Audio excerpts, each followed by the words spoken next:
Start. Rolling.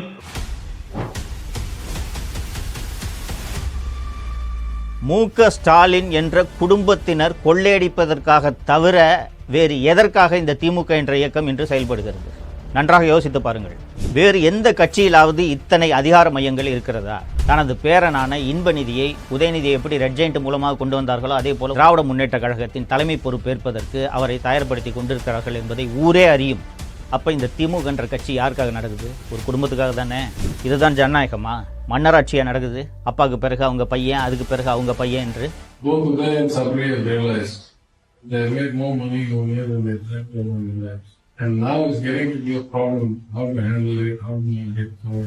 முதல் ஒரு வருடத்திலேயே மாப்பிள்ளை ஒரு 30,000 கோடி, மகன் ஒரு 30,000 கோடி சம்பாதித்து விட்டார்கள் என்று அந்த ஆடியோவில் தெளிவாக திரு தியாகராஜன் குறிப்பிட்டிருந்தார். அதன் காரணமாக அவரது நிதியமைச்சர் பதவியையும் அவர் இழந்தார். தமிழ் பெருங்குடி மக்கள் அத்தனை பேருக்கும் வணக்கம். இந்த 2026 சட்டப்பேரவை தேர்தல் என்றது எவ்வளோ முக்கியமான ஒரு தேர்தல்ன்றது நம்ம அத்தனை பேருக்குமே தெரியும். நமது தமிழகத்தின் எதிர்காலத்தை தீர்மானிக்க போகிற தேர்தல் அப்படின்றதுனால பல்வேறு விஷயங்களை உங்களுக்கு நினைவுபடுத்த வேண்டிய ஒரு கடமைக்கு நான் ஆட்பட்டுள்ளேன்.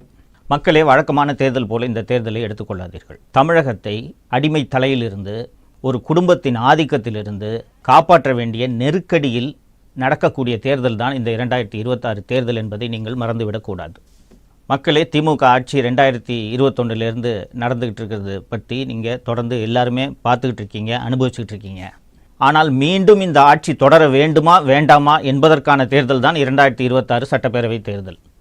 எந்த கட்சி ஆட்சிக்கு வர வேண்டும் என்பதை விட திமுக ஆட்சிக்கு வரக்கூடாது என்பதை உறுதி செய்ய வேண்டிய தேர்தலாக இந்த தேர்தல் இருப்பதனால்தான் சில விஷயங்களை நாம் தொடர்ந்து விவாதிக்க வேண்டியதாக இருக்கிறது. 1949ஆம் ஆண்டில் திமுகவை அறிஞர் அண்ணா மொழிப்போர் உள்ளிட்ட பல்வேறு மாநில உரிமை உள்ளிட்ட பல்வேறு விஷயங்களுக்காக தொடங்கினார் என்றது வரலாற்றில் பல்வேறு பேர் நீங்கள் படித்திருப்பீர்கள். அப்படி தொடங்கிய அந்த கொள்கைகளுக்காக, அந்த குறிக்கோள்களுக்காக, அந்த லட்சியங்களுக்காக இன்னைக்கு இருக்கக்கூடிய திமுக செயல்படுகிறதா என்பதை நீங்கள் அத்தனை பேரும் நினைவுபடுத்தி பார்க்க வேண்டும். பழசை நீங்கள் மறந்துடக்கூடாது அப்படின்றதுக்காக தான் சமீபத்தில் அவங்களே டாஸ்மாகில் திருடின காசெல்லாம் வச்சு பராசக்தின்னு ஒரு படத்தை எடுத்து ரிலீஸ் பண்ணாங்க. அந்த படத்தில் பார்த்தீங்கன்னா இந்தி திணிப்புக்கு எதிராக மாணவர்கள் மிகப்பெரிய ஒரு கிளர்ச்சியை ஏற்படுத்தி அந்த கிளர்ச்சியின் வாயிலாக உருவான இயக்கமாக திமுக உருவாகி அதன் மூலம் ஆட்சியை பிடித்ததாக அந்த படத்தில் காண்பித்திருப்பார்கள். அப்போது மொழி மீது மிக அதிகமான பற்று கொண்ட, மொழியின் மீது ஆர்வம் கொண்ட, மாநில உரிமைகளின் மீது ஆர்வம் கொண்ட ஒரு கட்சியாகத்தான் திமுக உருவானது. அப்படித்தானே இன்றைக்கு வரை இருக்க வேண்டும். திராவிட முன்னேற்ற கழக குடும்பத்தினர், குறிப்பாக மு.க. ஸ்டாலின் அவர்களின் குடும்பத்தினர், திராவிட முன்னேற்ற கழக தலைவர்களின் குடும்பத்தினர் பல்வேறு கல்வி நிலையங்களை நடத்தி கொண்டிருக்கிறார்கள் என்பது உங்கள் அத்தனை பேருக்கும் தெரியும்.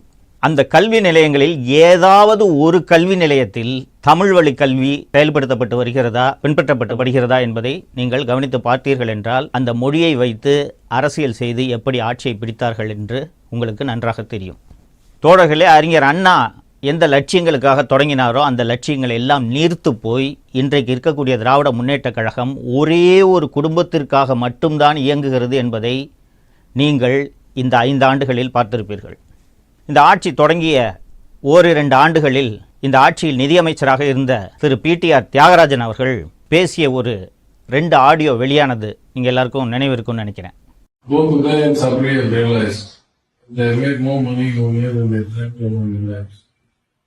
And now it's getting to be a problem. How to handle it, how to make it, how to make it clear. What we make enter in 10-50 points. Simply we create factor because of one.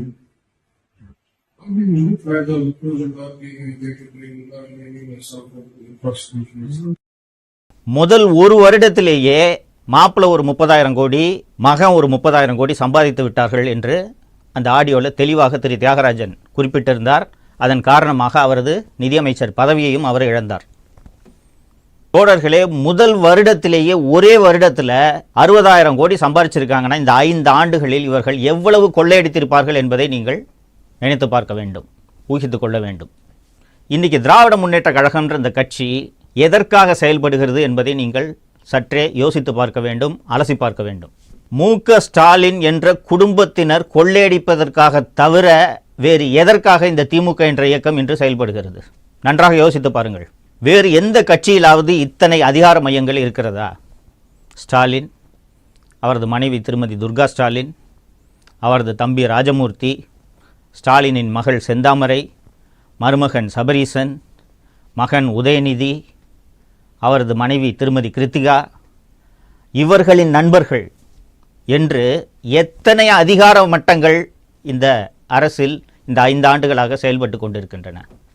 இத்தனை அதிகார மையங்களை வைத்துக்கொண்டு ஒரு ஆட்சி நடைபெற்றால் அது எத்தகைய அலங்கோல ஆட்சியாக இருக்கும் என்பதைத்தான் இந்த 5 ஆண்டுகளாக நாம் பார்த்து வருகிறோம். இந்த ஆட்சி மீண்டும் தொடர வேண்டுமா என்பதைத்தான் நீங்கள் இந்த தேர்தலில் முடிவு செய்ய போகிறீர்கள்.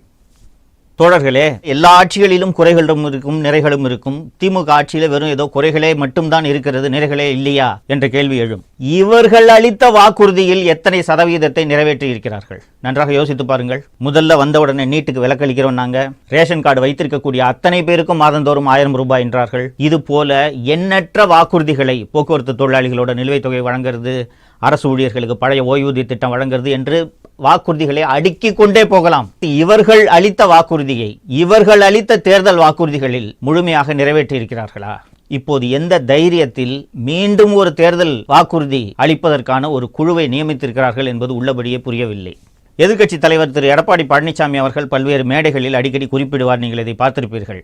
நான் ஒரு சாதாரண கிளைக்கழக செயலாளர், இன்னைக்கு அதிமுக என்ற ஒரு மாபெரும் இயக்கத்தோட பொதுச் செயலாளராக என்னால் வர முடியுது, திமுகவில் யாராவது வர முடியுமா இது போல என்று ஒரு கேள்வி எழுப்பியிருக்கிறார். நன்றாக யோசித்து பாருங்கள். யாராலாவது இது போல அந்த கட்சியின் தலைவராக இன்று வர முடியுமா?